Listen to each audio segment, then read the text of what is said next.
Griff has disappeared under simultaneously mysterious and not at all suspicious circumstances that require no further investigation. And in the meantime, I'm back. Hi, how's it going? It's going. Actually, literally as we speak, Griff is flying into Newark, New Jersey on his way back, which if you're watching the news is probably the worst airport to be flying into right now. There's like hour-long delays. In fact, just because he knew I was going to be a concerned parent, and I offered to pick him up from the airport. My kindness knows no bounds. I have his flight information, and I feel bad for him because, he's listening to this and we're talking about it, but already his plane was an hour and a half late taking off. Nice. Yeah, as he goes into one of the most criticized airports in the country. I hope he's got a good book with him. I hope so, too. He's got good company, though. So, that's true. At least there's that, and I'm excited for them. I can't wait to hear, man, this place they went to, it sounds like almost nobody goes there, but it's like a good time. All right. And, I don't actually know where he went, so I look forward to hearing vacation stories, I guess, when he gets back. Yeah, I think so. That's the thing people talk about. Yes. We're normal people who like normal interests. I am normal, functional adult. And you know what? I think that's a great way to start this.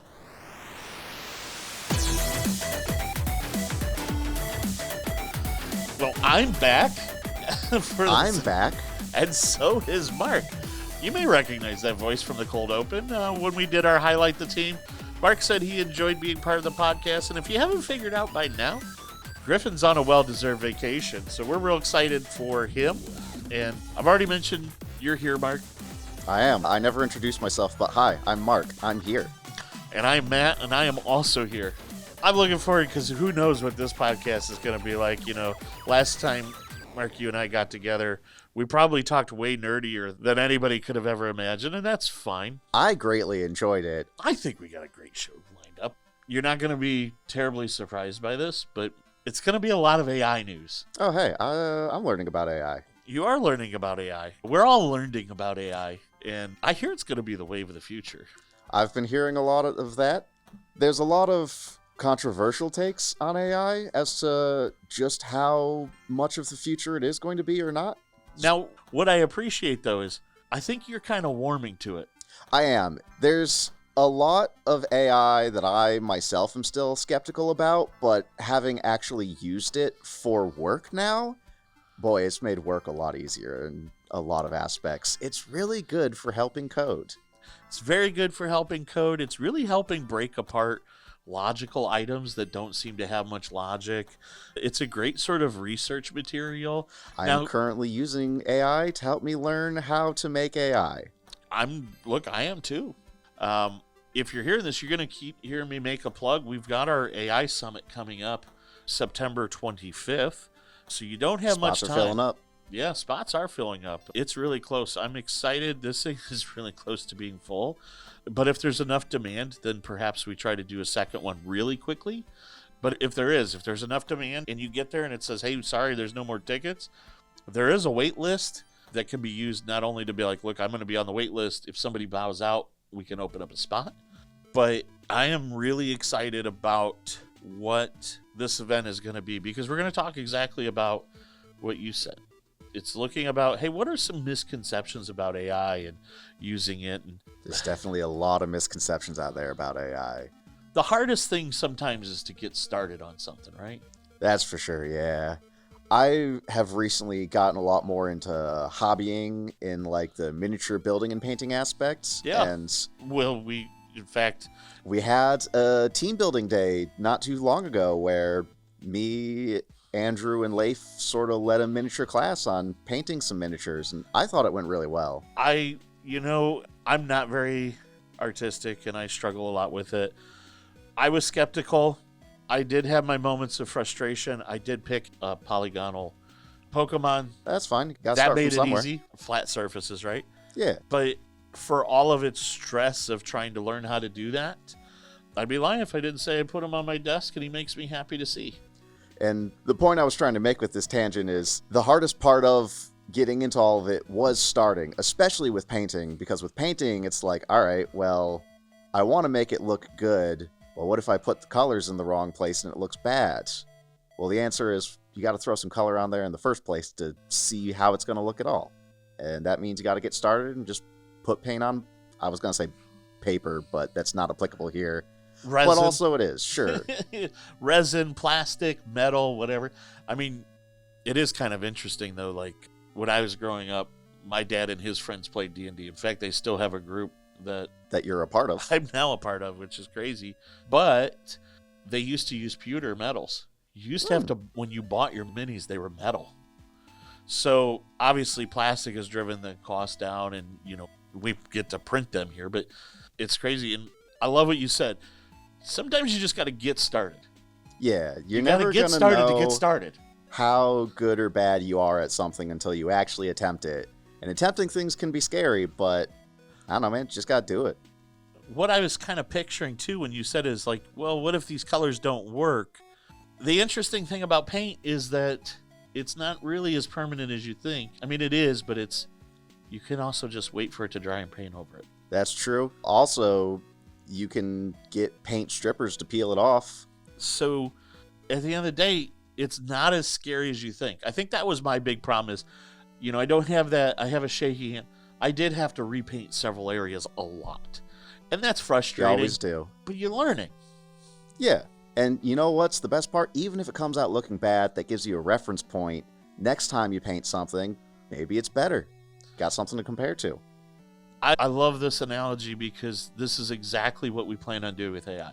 You know, your experiences with getting started in painting, you had to get started. And I think that's what most people's issues with AI is that they say, I want to use this. Everybody's telling me how incredible this tool is, but I don't know how to get started. And the purpose of this lab that we're doing, this course, is we're just going to get started. You're not going to be a professional when you walk out the door, but you are going to get a couple of layers of paint on there. You are going to see what it's like to work with AI. And from there, it's wherever you can take it. It's however you can ingest more knowledge. And I'm excited for that. I'm excited because when it's done, I love how rapidly I can use AI to build even sort of our show notes, and we'll get on track at some point today. I'm not sure when, but our show notes are largely massaged from a first draft using AI because we have all of these sources of content. Like, what do we do? All of this information that we have, how do we cut through the noise? And look, we just use AI prompts to sort of help select some really great content, we hope. And then we use that to refine that down into a summary that Griffin and myself typically go through and do some research just to clean it up so that it's in our voice. Yeah, because you don't want to just AI produce a script and read that off. It's kind of boring, but you would be surprised. How easy is it to look at somebody's, is it easier to write a term paper on the War of 1812, or is it easier to critique somebody who has written a paper on the War of 1812? I see your point. That being said, you should not use AI to write all your papers for you. I think that's cheating. I haven't been in school since AI became a thing, so I don't know how it is anymore, but... We actually had one of the weeks we talked about this past spring was one of the first classes where everybody who graduated would have had 4 years access to AI to get through school. And it wouldn't surprise you that there is two different directions on this. One who say that it's made students lazier, but it's also, there's a lot of proponents that say those who want to learn, AI has made it better, because you could say, what's the answer to this? And it gives you the answer. And then you can go, how do you get that answer? And watch as AI explains how you get there. Are you, in fact, saying that AI might not be an evil boogeyman here to drink all our brains, and in fact, human behaviors and processes may play a very significant role in how we interact with AI and whether it is good or bad for us? Like, is the tool evil because it's evil, or is the tool evil because the people using it are evil? I do think, though, that AI is only as good as its information it's learned on, its training, and it's also only as good as the prompt engineer, which is a fancy term for the guy typing stuff into the chat window. So, yeah, which actually I'm going to just use to just segue into our first story, which is we talked about training data. This is how large language models sort of understand the world and gain their materials. So, like this giant beast, you have to constantly feed knowledge into it. Might surprise you, but most of the popular LLMs at this point in time, their data may only go up to, say, 2023 or 2024. So they don't know what's going on in 2025 because they weren't trained on it. We'll get to talk about how do you get it to understand 2025 through the use of what are called tools.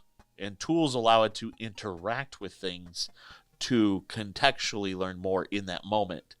And it doesn't actually learn more. It's like it Google searches based on the use of a tool kind of thing, uses that within that process, and then generates a response.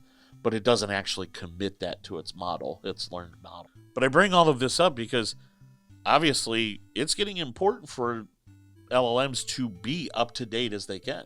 So what if I told you that bot traffic is surpassing us for web usage? I would be entirely unsurprised. Yeah, it's crazy, but AI-powered bots are literally straining the web. And it's not hard to find them. Like, if you're on any sort of social media, they're everywhere.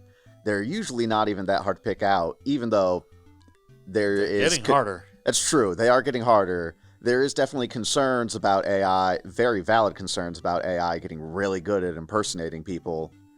But then also, even outside of that, there's thousands of thousands, if not more, of just random generic AI burner accounts where it's a picture of some sexy person flashing more skin than they should be on whatever platform they're on, just talking about whatever nonsense. And then, hey, here's this link to whatever page where you can download free money. Right. And you're spot on. 87% of the bots that are out there are considered malicious. They're trying to scrape your credentials. They're trying to create fraud, or just in general, scrape data so that it can do its own training for the future. It's hard because there is a subsect. We talked about using tools to search, but that only accounts for about 20%-ish. So 20% of the 13%, right? Yeah. You're keeping track at home, are actually user-inspired queries. So like I said, if I do a query and it uses a tool to go out and search the web and aggregate that content, only 20% of those are actually in response to a user query. So even 80% of the 13% are just generally bots, AI bots going out and trying to just train on their own. And then you run into the problem of AI training on other AI and becoming a horrible cannibalistic Ouroboros that's just making way worse AI. Yeah, we're looking at you, DeepSeek. But you did see that DeepSeek was able to train in months instead of years because it trained just simply by using ChatGPT. I haven't interacted with DeepSeek much. Is it, like, better now, or? I'll be honest with you. I have a lot of concerns with it being sourced in China in terms of government control. And even though it's open source, it seems to be fine. But I'm a big fan of Claude. I also have been really enjoying using Claude for my own work purposes. Yeah, Claude seems to do technical things very well. So for our industry, it's going to be really hard to not use Claude. Although Gemini, which is Google's, is becoming very good all around. So if you're looking at Gemini 2.5 Pro and what have you, summarizing content, and arguably because Google has all of the search indexes as well, it seems to be very up to date in certain conversations. But I think it's Google's that owns VEO. That is, I'm not sure. Yeah, well, it's kind of a newer one. That's the one that does video production. Oh. Like generative videos or Yeah. video? Okay. If you're familiar and you've watched it, I believe VO may have been one of the ones that was utilized. They won't obviously tell us. That was used in the South Park generative AI. Ah. So it's looking really good. Alrighty. It's very model accurate, but VO I think is on version 3. So the Google models are actually started off as being the ones that were slowest. They got the worst start, and they've really worked hard to catch up. Hard fought battle though. Like you'll see ChatGPT, you'll see Gemini, you'll see Claude. Those are very much the forefront. And then you'll kind of see Mistral kind of follow up kind of in that middle tier. Meta has one that is supposed to be very good at constructing tasks. So creating basic workflows and understanding those and executing those. But the big ones are really focusing on Google with Gemini, ChatGPT, of course, and Claude, which new version of ChatGPT, they reduce the cost. So, which does also make it a little bit difficult because, well, ransomware is now being powered by AI. Again, entirely unsurprised, unfortunately. So OpenAI has some open source models that exist out there, and they're using this to automate ransomware deployment. And then they also were using a CLI client called NX, which that tool was being used to backdoor and extract secrets using the AI systems, showing effectively how just normal developer tools can be weaponized simply. So, look, if you're doing in-house development, you really need to be careful because here we got some great tools that are just sort of there for us to use, and if they're present on a system, can easily be weaponized and become your next attack vector. But how do we protect ourselves from all this rampant AI malware? How about this? On the flip side of weaponizing AI for malware, what about weaponizing AI for combating the bad guys? A good story? It is a good story. Google is releasing... Have we run out of good names? Google has released a tool called FACADE. It is designed as an anomaly detection system for finding insider threats. So pretty much what happens is this tool uses deep learning to look for account compromises and also looks at behavioral anomalies for people using this code. By open sourcing it and making it available to all of us, we now can use this tool to increase where we're at from a client security posture. And amazing thing is this is one way for us to combat the bad guys, and with it being open source, it allows us to do it at a much lower cost than if we had to buy a tool and utilize it. You too can build your own Big Brother to monitor everything. I know, it's great. I guess this would be like, how do we fight this giant Godzilla? I know, let's make a mechanical version. Let's have Mecha Godzilla. I don't actually know Godzilla lore, so I don't know if Godzilla was built by us or if that's another alien. Well, or Godzilla's an old god. It depends on which Godzilla lore. Generally, Godzilla is just some sort of creature that got mutated via atomic energies from nuclear bombs going off. Mechagodzilla, I think, is traditionally something built by humans to combat Godzilla. There might have been a couple times where he's an alien. I'm not super familiar. I thought the original Godzilla is that he lived in the ocean and he was an old god. And that something was happening. I don't understand why he would attack Japan. And I get it. There are people out there like, hey, how are you a nerd and not watch Godzilla? Kaiju stuff's just not my thing, man. Fair enough. Yeah, original Godzilla is just... There was something at the bottom of the ocean. I don't think he was an old god or anything. I think he was just a creature. And then atomic testing woke him up, and he got all mad about it because, he got blown up. And then he was like, I'm going to go smash stuff. And the first thing that happened to be nearby happened to be Japan. Yeah. All of which is, analogy for the horrors of nuclear war that Japan suffered. But, cool monster smash thing. It's been a minute since I watched the older current Godzilla movies, which is a stupid thing to say. look, there is a cult surrounding it. It's just not my thing. I'm not the biggest fan, but I enjoyed enough to watch Godzilla and Monkey fight. Well, yeah, that's right. That was one of them too. I understand King Kong is the thing. Like, again, but that's still, it's in the same realm of like. For the record, this is not the first time they've fought. They've also fought less than you would expect. There's the 2 modern movies, Godzilla vs. Kong and Godzilla vs. Kong New Empire. And then there's one way older one from like the early original Godzilla days. And that one's awful. I watched it with a friend one time and wow, it was really bad. King Kong had electricity powers and that's how he defeated Godzilla. So the cost of AI is creating some issues. I don't know if you quite know. You mentioned that you really are only using AI here in the office, but largely AI is based on paying what they call by your input and output tokens. Yes, I do think I know a little bit about this. Feel free to correct me if I'm wrong, but one of the main problems with AI is it takes a lot of power to run. Because it's doing a whole lot of computations. So every time you query an AI with a question, some X number of computers are just whirring up and asking as many questions to as many different resources that they have. And that can draw just a lot of electricity. And the computing power and everything that it takes to run them. You're right. So what actually ends up happening is your true cost of an AI effectively is based on the number of input tokens and output tokens.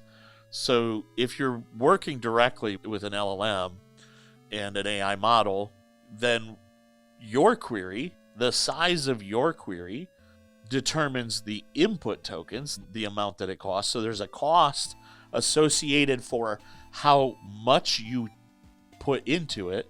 So that's why they say 2 things, right? Be as specific as you can on your first prompt for 2 reasons. 1, it's the most efficient way to get to where you're going. 2, the specificity that you use in your initial context or your initial input will reduce the chances of hallucination. But also, it's just cheaper. The more you feed into that first prompt, you're going to get the data you want out first. Instead of waiting for going, oh, I didn't say enough. Hey, by the way, cows are black and white. And then that it's like, oh, well, knowing that fact, I need to, it's like, okay, well, all right. So you forgot about brown cows. Well, that's why I said, like, I forgot to tell you that the cow is black and white. Okay, yeah. Now I get you. So you pay based on that input token.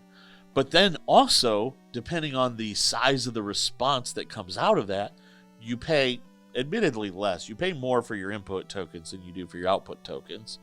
Just because you don't have as much control over the verbosity of how whatever the AI is going to say to you, it's going to say to you. You can say, hey, limit your response to X number of characters, but whether the AI follows that is up to the AI. Exactly. So it's effectively just usage. Whatever you put in, you pull out, you get X number of tokens, there you go. Well, the issue with this is that it's such a fluctuating amount that the pricing is hard to determine whether it's sustainable. So now several vendors are switching to subscription models where you kind of are committing to so many tokens per month. It allows them to know, hey, how many queries do you think you're going to make next month? But I do think that's one of these things where we're building data centers everywhere. There's already talk, we're getting a data center here in Northwest Ohio. Oh, good. Just off of 25 in between BG and Perrysburg.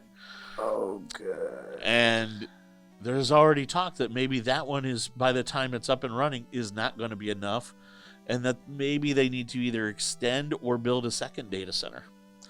Oh, good.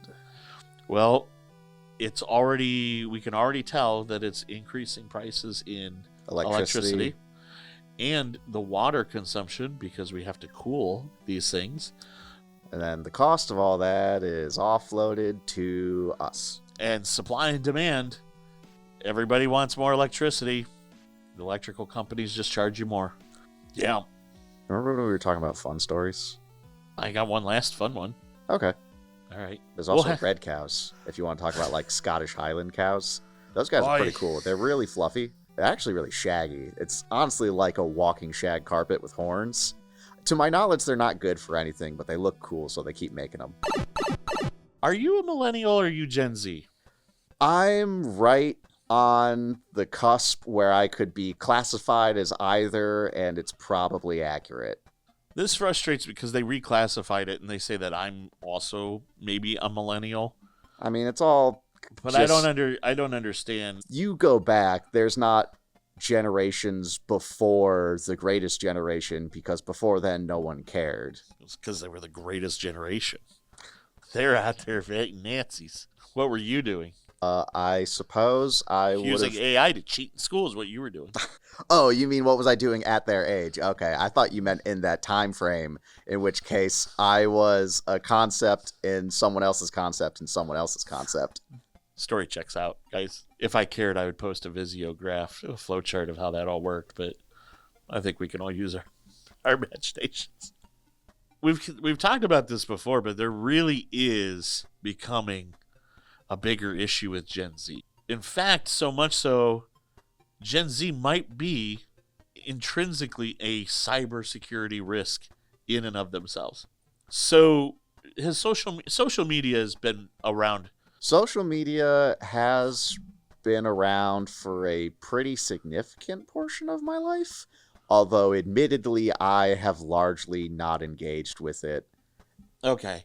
So, like, if you were in elementary school or whatever, I don't know. In elementary school, there was nothing. Actually, yeah, now that I stop and think about it, it probably wasn't until I was in high school that there was really the big boom in, like, Facebook, Twitter, See, any of those things. I think, if I look at it, you've got, as you start getting into junior high and all that, all of a sudden, kids are getting phones, 10, 11 years old. I didn't get my phone in junior high. Yeah.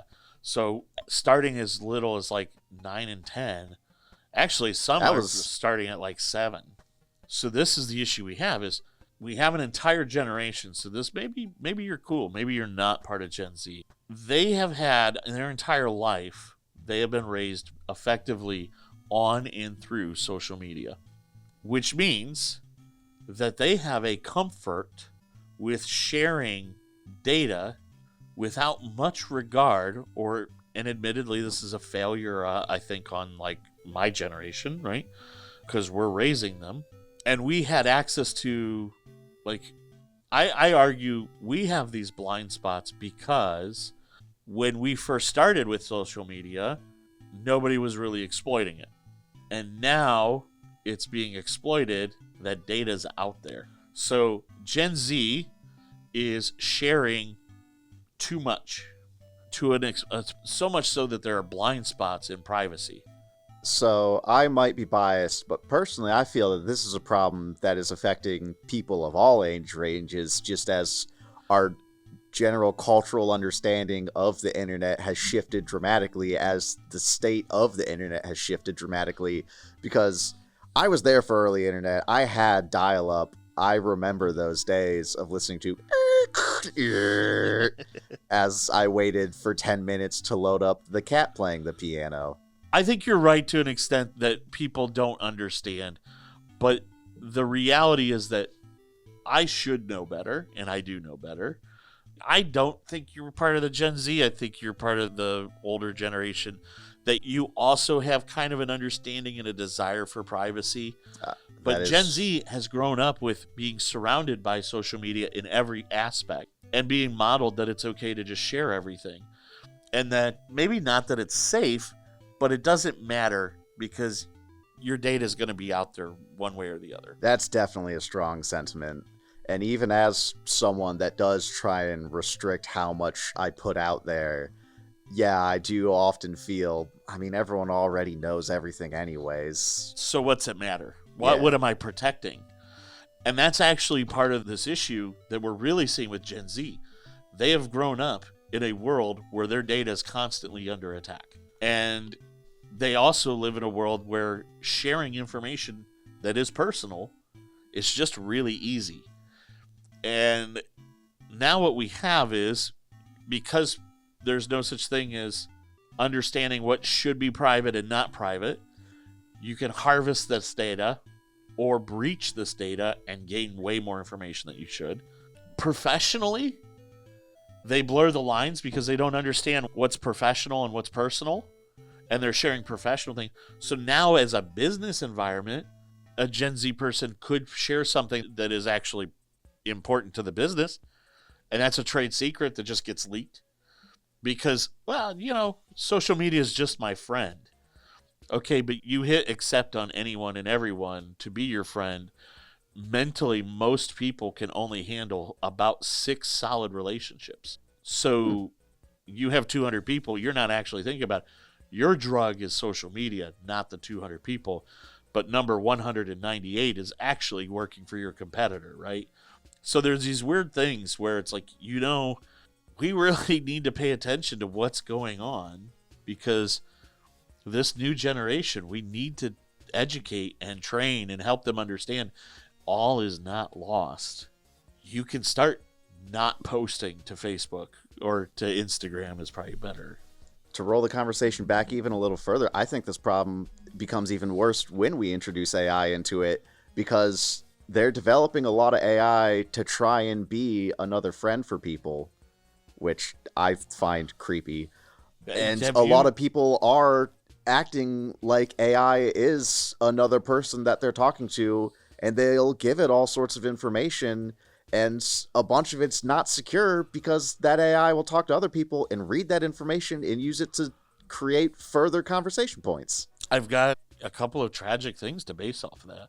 The first is, and I think you're recalling in one of our podcasts, Griffin had brought up that Facebook specifically has admitted that they are creating AI bots to engage with groups, to sort of create more engagement so that they can learn and they're using that as a form of advertising and getting more information about people.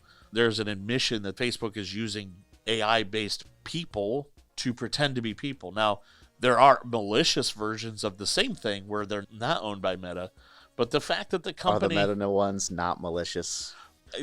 They're just selling your data for money. The other ones are trying to extort you later on. They're just trying to learn more about you so that they can advertise to you better or increase engagement so that they can better monetize you. Not saying that's not what the malicious ones are doing. It's just they're not trying to actively steal your money, just your time. Yeah, and give you a badge. There's a notification. Oh, somebody replied back to me. I should go see what it is. That drug is real. And I just was reading that there is I believe it's a lawsuit against OpenAI. I want to kind of preface this with, this may be a trigger warning for anybody that has dealt with, or whether personally or through somebody else, with suicide. But there's a news article right now going on where I believe a family is suing OpenAI. They're the makers of ChatGPT, because this kid was struggling with depression and sort of some other issues, and thought that AI could replace a therapist. Now, again, OpenAI, ChatGPT is not trained to be a licensed physician. It doesn't understand. And so depending on how, because remember, your biases as a prompt are going to affect the biases of the AI and its response. And as a result, effectively, this young man took his own life. Now, I'm not saying this because we want to end on a bummer, but it is one of those things, like, AI doesn't replace everything. We need to know that sometimes if you need help, you need to talk to somebody, a body, not an AI. No, it's, as somebody who I know personally, I struggle sort of on and off with anxiety and depression. You need to talk that through with somebody. So I encourage you, get the proper help any way, shape, or form that you can. That is through a person who can have feelings and can tell you reality, because that's really what the difference is. When you were typing into that chat window, your biases are going to inherently be in there. And those biases create more biases, which create a response. that AI is simply working off of. AI are not actually concerned with reality in the slightest. They are concerned with what string of words makes the most sense for me to say next. It's effectively a mathematical response based on context. It's using context clues based on your words to find things that are associated with it. And if you're truly in a bad place, it's going to find things that assure that are linked to those things. It might win out, and its predominant training has telling you it's good, but a doctor is going to recognize that you're in a bad spot. Your prompt is targeted towards something that's not true. And, this is a sad thing, but it's that reliance that AI can be anything, and it's not a doctor. It's not a lawyer. It's not an IT guy. It's not a programmer. It is a tool that in the right hands can do amazing things, but it is not a replacement for those roles. So, but to kind of bring it all back is I do think that for Gen Z, we as the older generation, I think, don't fully understand the security implications of things, and we need to. And now it falls on modern world to be like, hey, sharing your location everywhere is not a good thing. One, yeah, you think it's just your friends can see you, but if somebody were to hack that data, we now know where you live maliciously. We know where you live, where you've been. We know your trends. So now all of a sudden it's like, okay, if I hack your account and I'm able to get your data, maybe I could kidnap you. Maybe I can just rob your house because I know you leave every day at 7:50. You don't realize what you're saying, even when you're not saying something, just by posting something. Posting about your vacation while you're on vacation, Not a good call. not a good call. That means I'm like, you know what? Their house is open. Your 200 friends, maybe somebody's having a bad day. That'll do it for this episode of the Lighthouse IT Solutions Podcast. Really appreciate you, Mark, coming and hanging out with me. I'm glad to be back on. It was a fun time. And with that, hey, that does it for another episode of the Lighthouse IT Solutions Podcast. Again, check out that AI Summit is coming up soon. And when you listen to this, it's September 25th. Doors open at 8:30 here in our office, but you do need to sign up. You do need to have a ticket because our building is only so big, and we really want to make sure that we have enough space for everyone. So sign up if you go to www.lighthousesol.com/AI. That'll take you straight to the events page. You can also go to the hub. It's plastered literally everywhere. There's a banner at the top of the screen, as well as there's a banner if you just go to lighthousesol.com, our regular website. There's a banner there. It all takes you to the same place. If the register button's still there, it means we still have tickets available. If not, there is an option. Maybe that day doesn't work, but you say, man, it would be really cool to do one of these. Are you going to have another one? We know we don't have many seats. We know that this is a hot topic. We know we get to talk a lot about this. Look, we're good. We're hoping to do more than one of these events. So sign up on the wait list. There's a survey in there that'll ask you a couple questions so that if we were to sign up or to produce a second one, get details from you. And this is open to the public. You don't have to be a client of ours or anything. You're just welcome. You just need to sign up and show up. And bring a laptop because we're giving everybody access to a chat window. They're all going to be able to type some stuff and talk to an AI, and we'll get to see what kind of crazy stuff happens. Sounds good. All right. Well, thanks, Mark. I appreciate you. And thank all of you. Hope you have a great week. And until next time, that's it.